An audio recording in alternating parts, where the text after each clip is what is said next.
오늘 우리에게 주시는 하나님의 말씀은 고린도전서 14장 1절부터 12절까지 말씀입니다. 사랑을 추구하며 신령한 것들을 사모하되 특별히 예언을 하려고 하라. 방언을 말하는 자는 사람에게 하지 아니하고 하나님께 하나니 이는 알아듣는 자가 없고 영으로 비밀을 말함이라. 그러나 예언하는 자는 사람에게 말하며 덕을 세우며 권면하며 위로하는 것이요 방언을 말하는 자는 자기의 덕을 세우고 예언하는 자는 교회의 덕을 세우나니 나는 너희가 다 방언 말하기를 원하나 특별히 예언하기를 원하노라. 만일 방언을 말하는 자가 통역하여 교회의 덕을 세우지 아니하면 예언하는 자만 못하니라. 그런즉 형제들아, 내가 너희에게 나아가서 방언으로 말하고 계시나 지식이나 예언이나 가르치는 것으로 말하지 아니하면 너희에게 무엇이 유익하리요? 혹 필이나 검은 고와 같이 생명 없는 것이 소리를 낼 때에 그 음의 분별을 나타내지 아니하면 필이 부는 것인지 검은 고 타는 것인지 어찌 알게 되리요? 만일 나팔이 분명하지 못한 소리를 내면 누가 전투를 준비하리요? 이와 같이 너희도 혀로서 알아듣기 쉬운 말을 하지 아니하면 그 말하는 것을 어찌 알리요?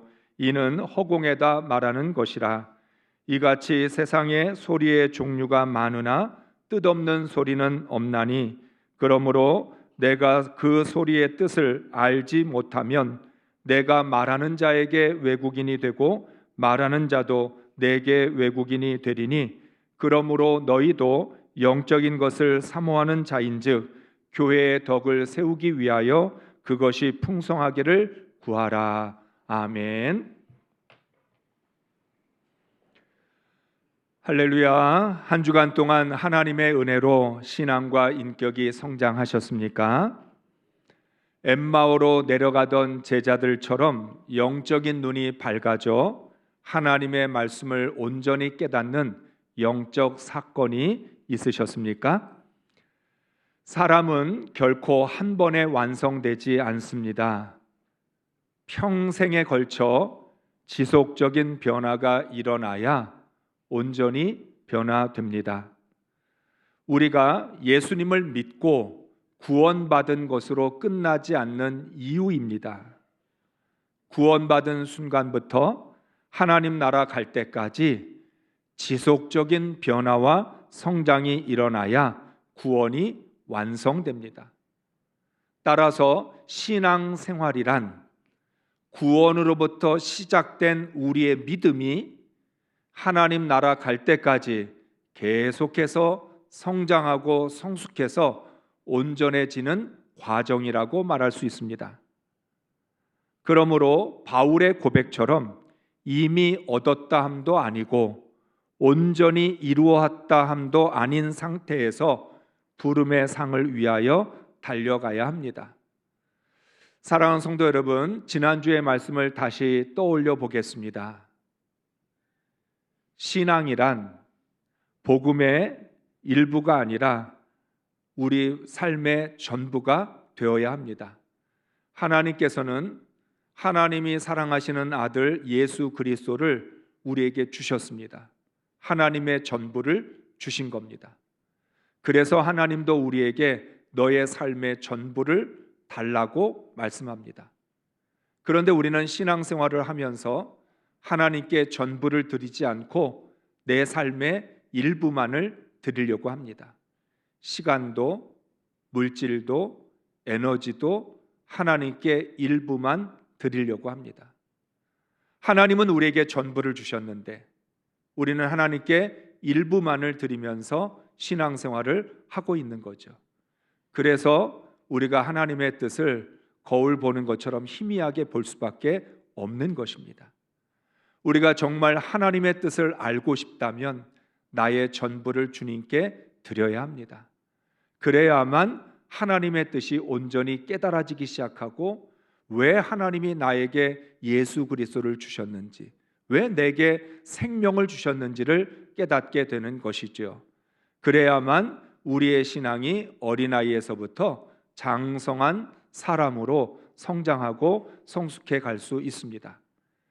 우리가 오늘 드리는 예배도 우리 삶의 일부가 아니라 이 예배가 전부가 되어야 합니다. 혹시 여러분 중에는 예배 순서 중에서 내가 좋아하는 순서가 있을 겁니다. 나는 찬양이 좋아, 나는 기도가 좋아, 나는 말씀이 좋아. 그런데 예배는 내가 좋아하는 일부만을 드리는 게 아니라 내 전부를 하나님께 드려야 되죠. 그래서 집에서 나올 때부터 우리가 예배가 끝나고 다시 돌아갈 때까지 그 모든 전부의 과정이 하나님께 드려져야 예배를 제대로 드렸다라고 말할 수 있습니다. 지난주의 말씀과 그 전주의 말씀, 그러니까 13장 전체의 말씀으로 연결을 해보면 감정으로 시작하는 사랑이 부분적인 사랑이고 어린아이와 같은 사랑이고 거울을 보는 것 같은 희미한 사랑이라고 말씀하는 겁니다. 1절부터 7절에서 세상의 사랑과 하나님의 사랑에 대해서 우리가 말씀을 나누었죠. 그것을 지난주 말씀과 연결해 보면 감정으로 하는 사랑은 부분적인 사랑이다. 그래서 온전한 사랑이 될 수 없고 거울을 보는 것처럼 희미한 어린아이 같은 사랑이라는 거죠. 그렇지만 복음으로 하는 하나님의 사랑은 온전한 사랑이고 장성한 어른과 같은 사랑이며 얼굴을 대하여 보는 것과 같은 분명한 사랑입니다. 사랑의 최종 목적은 원수를 사랑하는 것입니다. 우리가 성경에 있는 말씀 다 아멘 아멘 하지만 우리가 가장 아멘하기 어려운 말씀이 원수를 사랑하라고 하는 말씀입니다. 저도 이 말씀을 읽으면서 제가 평생 살면서 원수를 사랑할 수 있을까? 자신이 없습니다. 그러니까 오늘 신앙인들에게 있어서 모든 말씀이 아멘이고 은혜가 되는데 원수를 사랑하라는 말씀은 아멘이 되지 않고 부담으로 다가옵니다. 어떻게 해야 원수를 사랑할 수 있을까요? 감정으로 원수를 사랑하려면 죽었다 깨도 사랑할 수 없습니다. 아무리 시간이 흘러간다고 원수가 좋아지지는 않습니다. 원수는 원수일 뿐이죠. 그러니까 원수를 사랑할 때 감정으로 사랑하려면 할 수가 없습니다. 오직 십자가의 사랑으로만 가능합니다. 오직 하나님의 사랑으로만, 복음으로만 원수를 사랑할 수 있지 우리의 감정으로는 사랑할 수 없어요. 감정이 용납되지가 않아요. 우리가 지나온 날들 누군가 나를 서운하게 하기만 해도 그 서운한 마음을 잊어버리기가 힘든데 하물며 원수라면 우리의 감정이 허락하지 않을 것입니다. 그래서 하나님이 말씀하는 것입니다. 복음으로 사랑해야 된다. 진리로 사랑하고 십자가로 사랑해야 된다. 오직 하나님의 사랑으로만 원수를 사랑할 수 있다고 말씀합니다. 그런 의미에서 사랑은 감정과 생각을 넘어서는 겁니다. 온전한 사랑이라는 게 뭐냐? 감정에 갇히는 게 아니고 내 생각에 매이는 것이 아니고 내 생각과 감정을 넘어서야 온전한 사랑이 될 수 있습니다. 그리스도인이 어느 정도로 온전해야 하느냐고 묻는다면 원수를 사랑할 수 있을 만큼 온전해져야 합니다. 하나님께서 왜 우리에게 자꾸만 온전해라, 온전해라라고 말씀하시는지, 그 온전하라고 말씀하시는 이유는 원수를 사랑할 때까지 온전해야 되기 때문에 우리에게 온전하라고 말씀합니다. 다시 말하면 어느 정도 장성해야 됩니까? 어느 정도 성숙하면 성숙해지는 것입니까? 원수를 사랑할 정도가 되면 온전하고 성숙한 것입니다.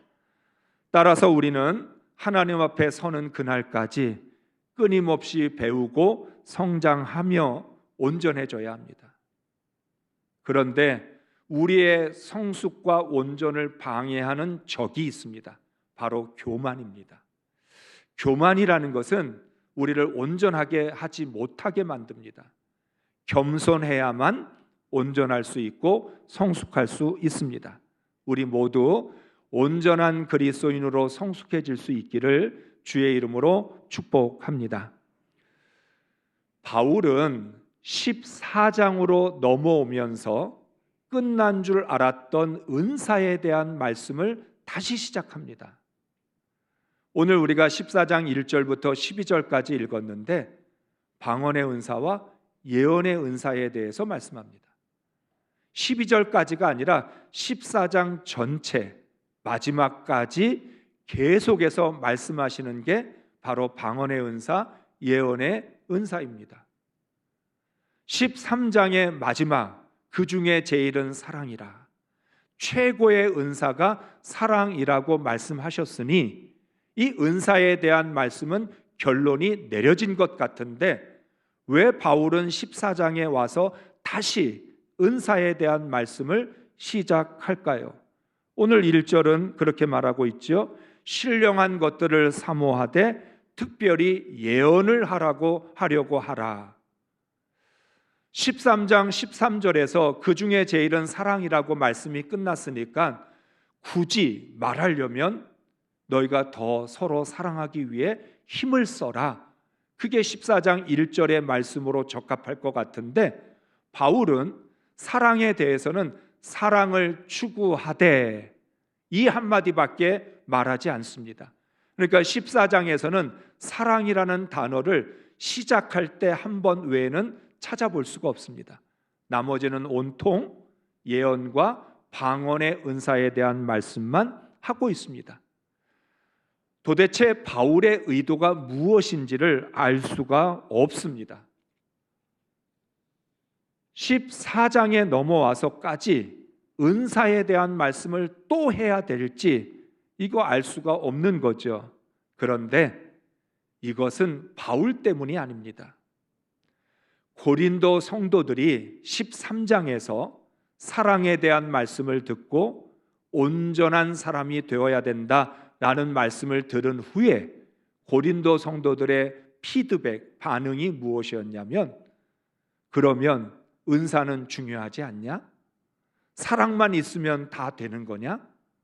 하나님께서 우리에게 이런 은사를 주셨는데 그러면 하나님은 우리에게 필요 없는 은사를 주셨다는 말씀이냐? 하고 이의를 제기합니다. 그러니까 바울이 은사보다 어쨌든 사랑이라는 것을 통해서 우리가 온전한 그리스도인이 되어야 된다라는 것을 말씀했는데 고린도 성도들은 그걸 받아들이지 않는 거죠. 다시 방언과 예언에 대한 은사를 꺼내면서 그러면 은사는 무슨 소용이 있냐? 또 어쩌면 고린도 성도들은 바울이 거울을 보는 것처럼 희미하나 이렇게 말을 하니까 거울 중에는 잘 보이는 거울도 있다. 얼굴과 얼굴을 대하여 보는 것처럼 그런 거울도 있는데 왜 그렇게 비유를 하냐? 이렇게 반론을 제기하는 성도들이 있었던 거예요.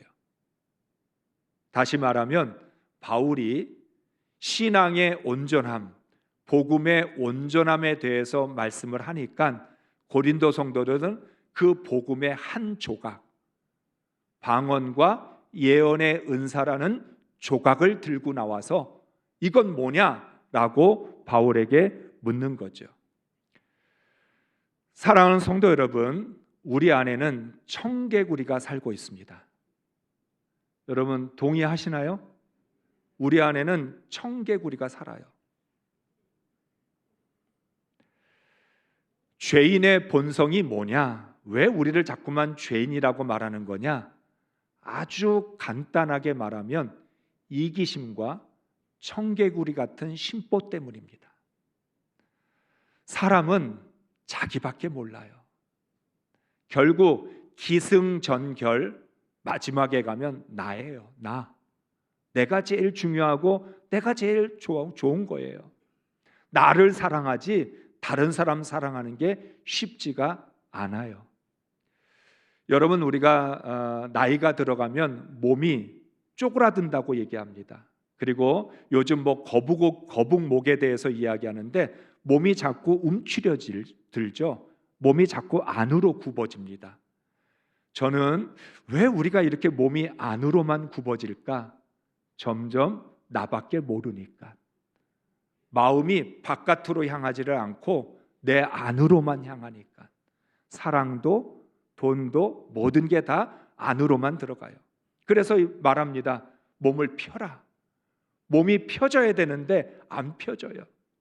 평생 나밖에 모르고 살아왔으니까 몸이 점점 줄어들고 움츠러들고 좁아들기만 하지 넓어지지가 않는 거죠.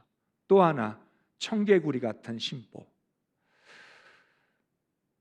내가 평상시에 생각해 보면 내가 마음이 굉장히 너그럽고 그리고 화도 잘 내지 않는다고 생각을 했는데 어느 순간 내 안에서 청개구리가 튀어나옵니다. 욱 하고 튀어나오는 거죠. 바로 구원을 받은 그리스도인들에게 여전히 청개구리 같은 심보가 있습니다. 다시 말하면 내 안에는 큰 청개구리와 작은 청개구리가 있어서 언제 어떤 청개구리가 튀어나올지 모릅니다. 아주 작은 일에도 소심하게 우린 반항합니다. 그게 작은 청개구리예요. 노골적으로 반항하지는 못하고 노골적으로 거절하지는 못하고 속으로 소심하게 거절하고 반대를 합니다. 작은 청개구리예요. 큰 청개구리는 대놓고 반대합니다. 대놓고 싫다고 말합니다.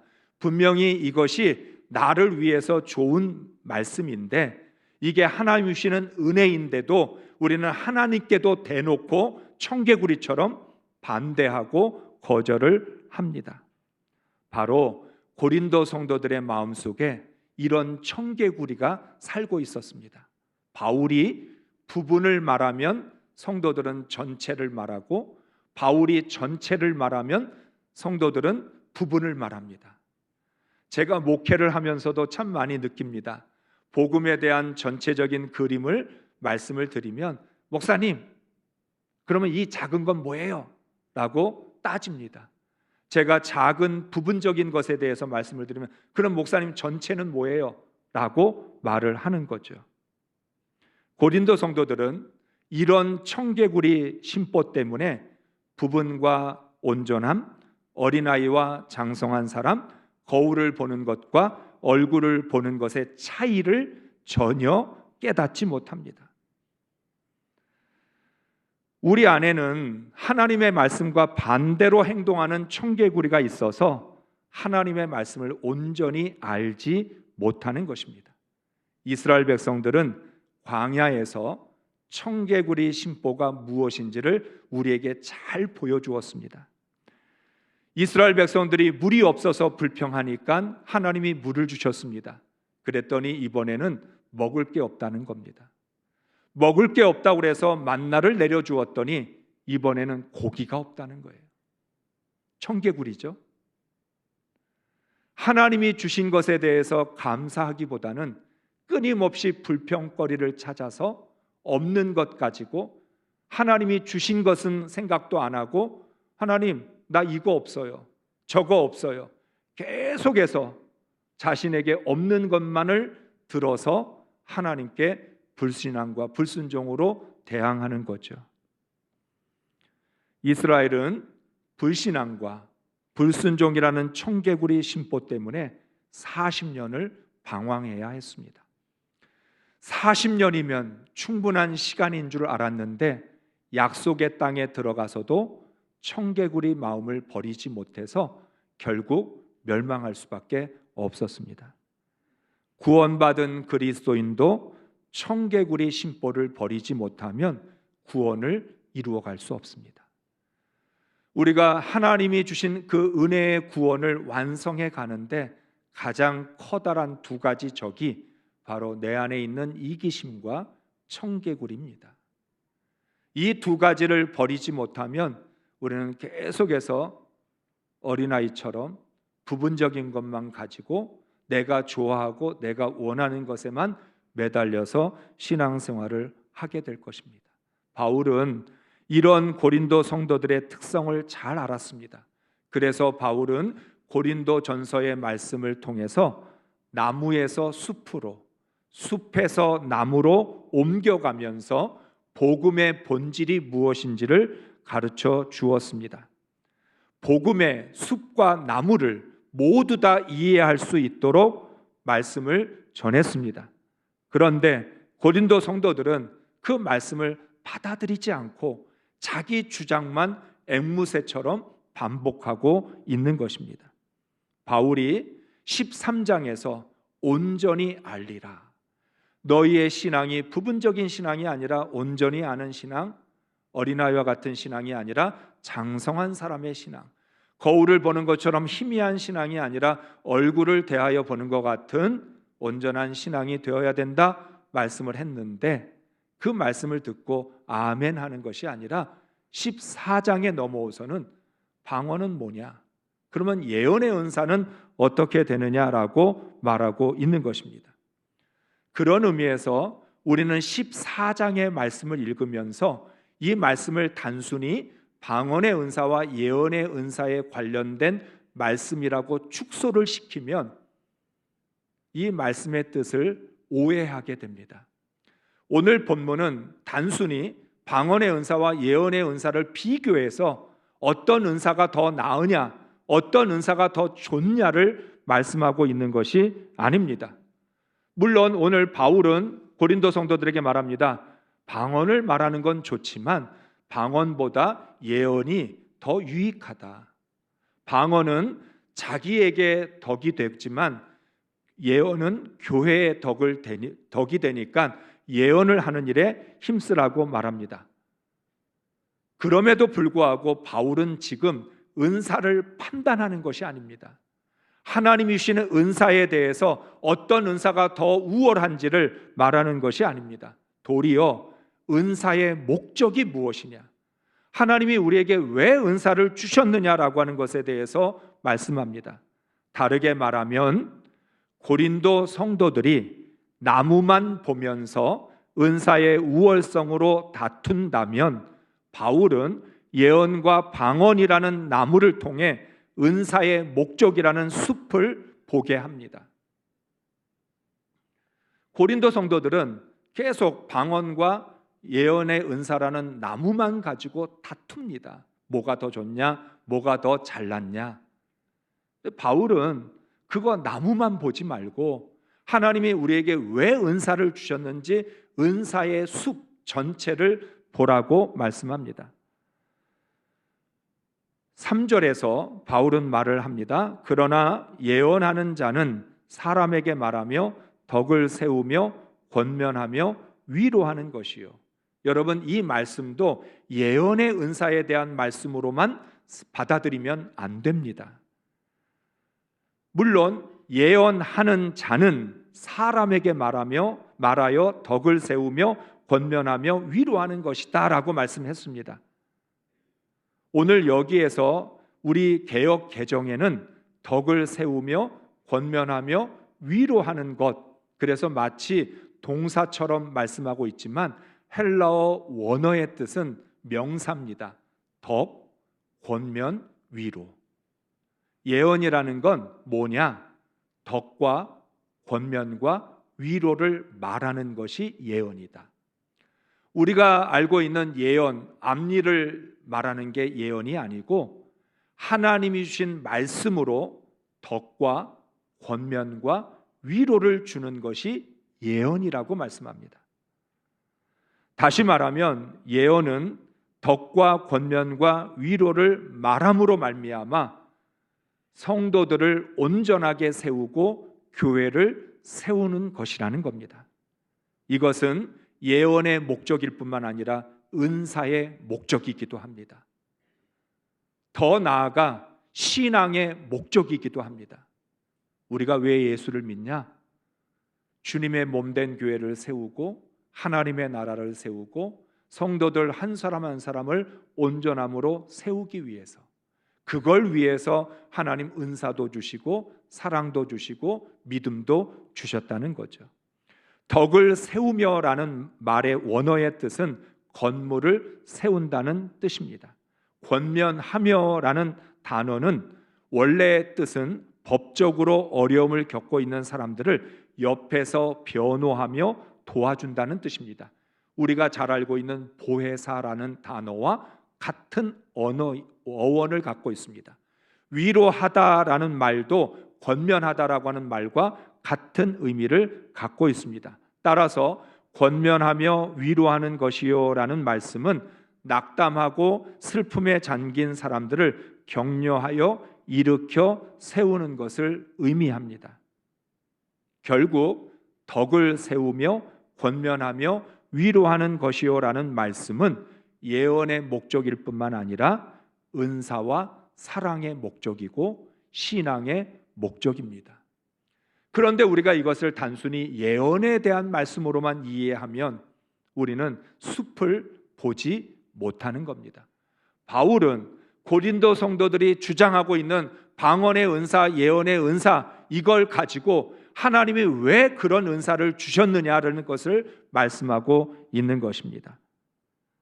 은사는 성도들을 온전한 그리스도인으로 세워야 합니다.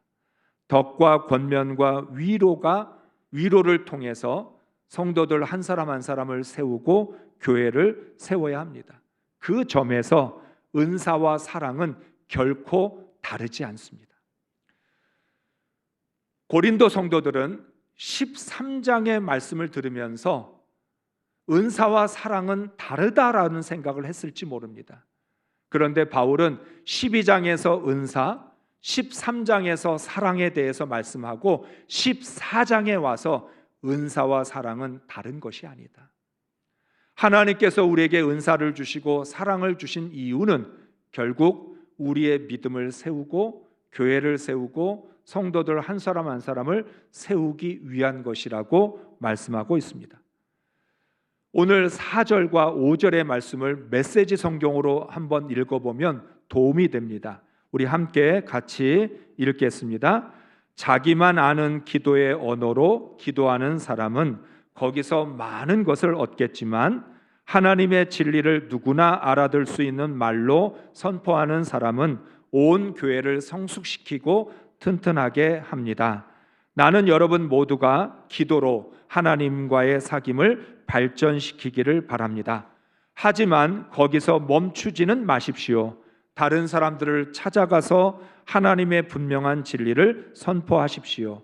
여러분이 말하는 것을 모든 사람의 유익을 위해 통역해 주는 사람이 없다면 비밀한 기도의 언어로 하나님의 임재를 경험하고 구하기보다는 모든 사람이 알아들을 수 있는 언어로 하나님을 아는 지식과 그분의 사랑에 접근할 수 있게 하는 것이 더 중요합니다. 아멘. 조금 이걸 설명을 드리면 바울은 이렇게 말합니다. 방언이라는 것, 자기만 아는 언어, 기도의 언어로 기도하는 사람은 거기서 많은 것을 얻을 수 있다. 방언으로 기도하면 영적으로 유익한 건 사실입니다. 우리에게 많은 도움이 되고 기도에 깊이 들어갈 수 있습니다. 하나님과의 사귐을 가질 수 있습니다. 그러나 그게 전부입니다. 나에게 유익할 뿐이지 방언을 하지 못하는 사람에게는 아무런 도움이 되지 못합니다. 그런데 예언이라는 것, 하나님의 말씀을 정확하게 알아들을 수 있도록 가르쳐 주는 것은 그 사람을 온전하게 세우는데 아주 유익하다라는 거죠. 그래서 온 교회를 성숙시키고 튼튼하게 만들어 준다는 것입니다. 사랑하는 성도 여러분, 하나님의 사랑은 자신을 위한 사랑이 아니라 모든 사람들을 위한 사랑이었습니다. 이기적이면 사랑이 아닙니다. 사랑은 언제나 이타적이어야 합니다. 마찬가지로 은사도 자신을 위한 것이 아니라 교회를 위한 것입니다. 이기적이면 하나님이 주신 은혜의 선물이라고 말할 수 없습니다. 그래서 사랑과 은사가 다르지 않다는 것입니다. 사랑도 이타적이어야 하고 은사도 이타적이어야 합니다. 하나님은 자기밖에 모르는 우리들에게 예수 그리스도의 십자가의 사랑을 통해서 다른 사람을 사랑해야 된다는 걸 가르쳐 주셨습니다. 마찬가지로 은사라는 게 나를 자랑하고 나를 드러내고 다른 사람과 비교해서 우월감을 가지라고 주신 것이 아니라 그 은사가 이타적으로 사용되어야 한다고 가르쳐 주신 것입니다. 그래서 19절의 말씀을 우리 함께 읽어보겠습니다. 그러나 교회에서 내가 남을 가르치기 위하여 깨달은 마음으로 5마디 말을 하는 것이 1만마디 방언으로 말하는 것보다 나으니라. 아멘. 여러분, 이 19절의 말씀도 오해하지 마시기 바랍니다. 이 말씀 자체를 읽어보면 나 혼자만 알아듣는 1만마디의 방언보다 하나님의 뜻을 깨닫게 하는 5마디의 예언이 더 낫다고 말씀하는 것처럼 이해가 됩니다. 그런데 이 말씀의 궁극적인 의미는 나보다 남을 먼저 생각하는 신앙의 자세를 말씀하는 것입니다. 이 말씀을 통해서 복음으로 살아가는 그리스도인들은 어떤 생각을 가지고 구원을 이루어가야 되는지에 대해서 말씀하는 겁니다.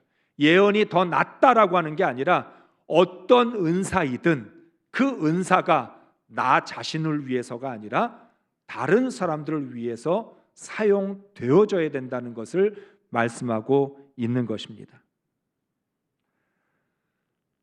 이번에는 그러면 도대체 바울은 방언의 은사에 대해서 어떤 생각을 하고 있는지를 14장 15절 17절까지 말씀을 메시지 성경으로 읽으면서 우리가 한번 바울의 결론을 우리가 한번 읽어보겠습니다. 우리 같이 읽습니다.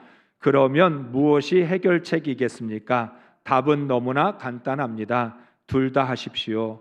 나라면 영적으로 자유롭고 풍성하게 기도하면서 동시에 신중하고 주의 깊게 기도하겠습니다. 영으로도 찬양하고 지성으로도 찬양하겠습니다. 여러분이 아무도 알아듣지 못하는 기도의 언어로 축복한다면 교회에 갓 들어와 무슨 일인지 알지 못하는 사람은 언제 아멘 해야 할지 모를 것입니다. 여러분의 축복 기도는 더할 나위 없이 훌륭하겠지만 여러분은 그 사람을 아주 무시한 것이나 다름없습니다. 아멘. 우리가 방언으로 기도합니다. 초신자에게, 방언을 알아듣지도 못하는 사람에게 방언으로 축복 기도합니다. 그러면 못 알아듣기 때문에 그 사람은 도대체 언제 아멘을 하고 이 기도를 어떻게 이해해야 될지를 알 수가 없다는 겁니다. 오늘 바울은 아주 중요한 말을 합니다. 너희가 성령으로 자유롭고 풍성하게 기도도 해라. 그러나 동시에 주의 깊고 신중하게 기도해라. 말씀드렸습니다. 우리가 하나님을 믿는 건 부분적으로 믿는 게 아닙니다. 영으로만 믿는 것이 아니라 영과 혼과 육으로 전인격적으로 하나님을 믿어야 합니다. 그래서 말합니다. 영으로도 찬양하지만 지성으로도 찬양하라. 이성으로도 찬양해라. 다르게 말하면 영과 이성으로도 찬양하지만 우리는 실천적인 삶을 통해서도 하나님을 찬양할 수 있습니다. 결국 은사가 자기 만족이 돼서는 안 된다. 사랑이라는 것이 그냥 자기 만족이나 자기 자랑에서 끝나서는 안 된다는 것입니다. 우리는 신앙에 있어서 전부로 영이든 혼이든 육이든 모든 것으로 하나님을 찬양하고 기도하고 예배해야 합니다. 전부로 신앙생활을 해야 한다는 거죠. 그래서 바울은 양자택일이 아닌 양자합일을 말씀합니다. 방언, 예언 둘 다 중요해. 방언으로도 기도하지만 그러나 이성적으로도 기도하고 우리가 가지고 있는 모든 것으로 기도하라고 말씀합니다. 자신의 성향에 따라 어느 한 가지를 택하는 것이 아니라 하나님의 말씀을 따라 둘 다를 택하는 것이 영적으로 유익하다는 것입니다. 사랑하는 성도 여러분, 바울은 결코 은사 무용론을 주장하는 것이 아닙니다. 은사를 가볍게 여기지 않습니다. 오히려 은사를 제대로 사용해야 된다고 말씀합니다. 사랑과 은사 둘 중에 어느 것이 더 낫다고 말씀하는 것도 아닙니다. 모두에게 유익이 되고 공동체를 건강하게 세우는 데 초점을 맞추고 있습니다. 바울은 결론적으로 더욱 은사를 사모하고 넘치도록 받아서 교회의 덕을 세우라고 말씀합니다. 12절 말씀 세 번역으로 함께 읽겠습니다. 이와 같이 여러분도 성령의 은사를 갈구하는 사람들이니 교회에 덕을 끼치도록 그 은사를 더욱 넘치게 받기를 힘쓰십시오. 아멘. 은사를 받는 것에만 목적을 두지 말고 은사를 어떻게 사용해야 되는지를 깨달아야, 그래야 은사를 통해서 덕을 세우고 교회를 세울 수 있다는 거죠. 은사이든 사랑이든 교회와 성도를 세워야 합니다. 그렇기 때문에 여러분, 오늘 우리 고린도전서 13장 14장은 우리의 신앙의 방향, 우리가 어떻게 예수를 믿고 우리가 어떻게 신앙생활을 하며 어떻게 구원을 이루어 가야 될지에 대해서 중요한 원칙을 가르쳐주는 말씀입니다. 우리 모두 하나님께서 주신 사랑과 은사로 덕을 세우고 유익을 줄 수 있는 그런 믿음의 사람들이 되시기를 주의 이름으로 축복합니다.